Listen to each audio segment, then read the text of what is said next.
Hello everyone and welcome back to Just Recap. Today we will be analyzing game number 2 from 1984 World Chess Championship between world champion Grandmaster Anatoly Karpov and the challenger Grandmaster Gary Kasparov. If you haven't seen game number 1, I recommend you to watch the game number 1 before heading into game number 2. As we know, in this World Championship, the rules are slightly different than we are having currently. Back in the early days, the first grandmaster to win 6 games will be the world champion, and they will be continuing until a champion will be crowned. Let's jump right into it. First game has ended in a draw, and the scoreline reads 0-0 between Anatoly Karpov and Gary Kasparov heading into the second game. So here, Gary Kasparov, starting with the white pieces, goes for 1d4, queen's pawn opening. Anatoly Karpov replies with knight to f6, the Indian game, c4, e6, East Indian defense, knight to f3, anti-Nimzo Indian variation, b6, Queen's Indian defense now, g3, fianchetto variation, bishop to b7, traditional line, bishop to g2, bishop to e7. Now Kasparov goes for castling, classical variation. Anatoly Karpov also go for castling. d5, e takes on d5, knight to h4, c6, c takes on d5, knight takes on d5, knight to f5, knight to c7, knight to c3, d5, e4, bishop to f6, bishop to f4, bishop to c8, g4, knight on b to a6, rook to c1, bishop to d7, queen to d2, knight to c5, e5, bishop to e7, knight takes on e7 with check, queen takes on e7, bishop to g5, queen to e6, h3, queen to g6, f4, f6, e takes on f6, g takes on f6, bishop back to h4, f5. Here in this position, after 23 moves now, both Gary Kasparov and Anatoly Karpov, neither of them having any significant advantage, and it is pretty much balanced. If you look at the pawn structure in front of the king of Gary Kasparov, it is little bit pushed forward, and Karpov is trying to open up that king.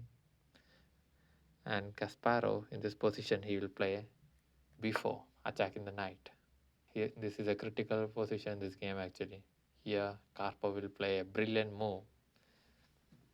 I want you to pause this video for a moment and try to figure out the brilliant move played by Anatoly Karpov in this position. Kudos if you are able to find out the brilliant move played by Anatoly Karpov in this position. It starts with his knight on c5 is hanging, but he ignores that and he plays f takes on g4. The best continuation for Gary Kasparov in this position is knight takes on d5, giving up the knight. Best line is knight takes on d5, bishop takes on d5 with check, c takes on d5, and b takes on c5. And this is a way to continue for Gary Kasparov in order to retain his advantage. Instead, he will miss this trick, and because of the f takes on g4 played by Anatoly Karpov, Kasparov will go for h takes on g4, and this is a mistake now. Now Anatoly Karpov is having an advantage of minus 1.6. So first time in this World Chess Championship, a Grandmaster is having a winning advantage. Let's see whether Karpov will be able to convert this into a win and open the World Chess Championship. Karpov continues with knight to d3, attacking the rook.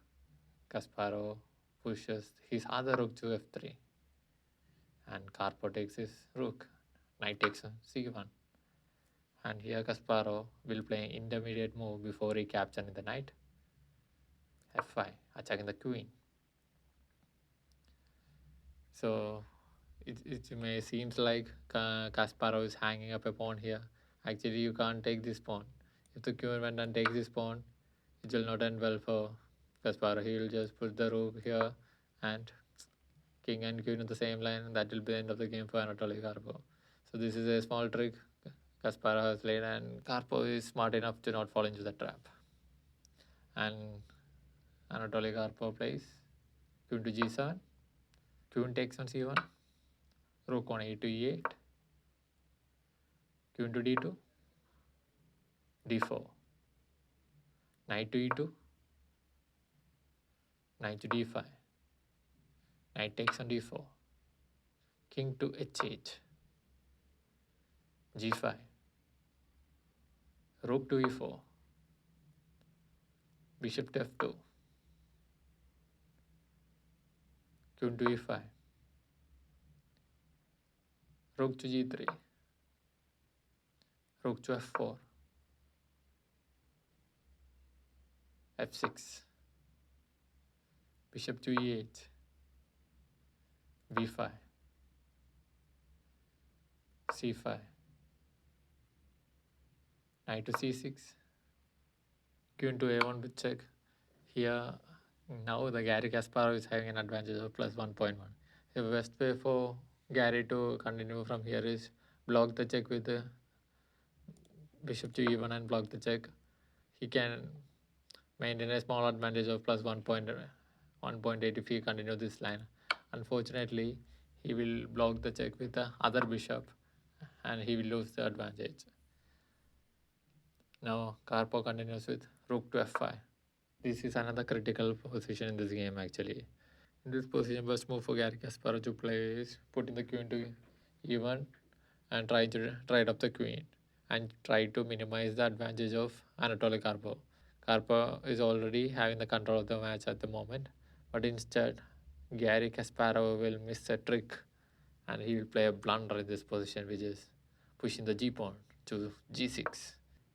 This is a huge blunder in this position, and now Anatoly Karpov, who is already 2 points up in material, is having a winning advantage of minus 4.4. The idea of this pawn push from Gary Kasparov is this pawn can't be captured. If Anatoly Karpov goes for capturing this pawn, that will end in mate in 2. The queen will enter with check, and the king will move to g8, and queen will enter here, and that will be mate in 2. So that was the idea behind Kasparov pushing g6.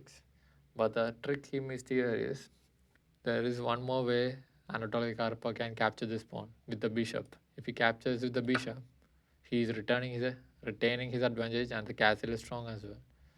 Now if we go and capture this rook, once again Gary thought that Anatoly might capture with this pawn and again fall into the similar mating net. But Anatoly have another move in this position, which is knight takes on f6.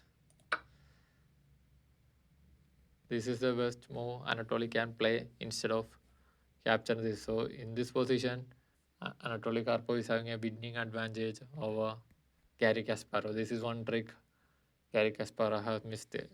Karpov goes for rook on 5 takes on f6. Rook takes on f6. Queen takes on f6. Queen to e1.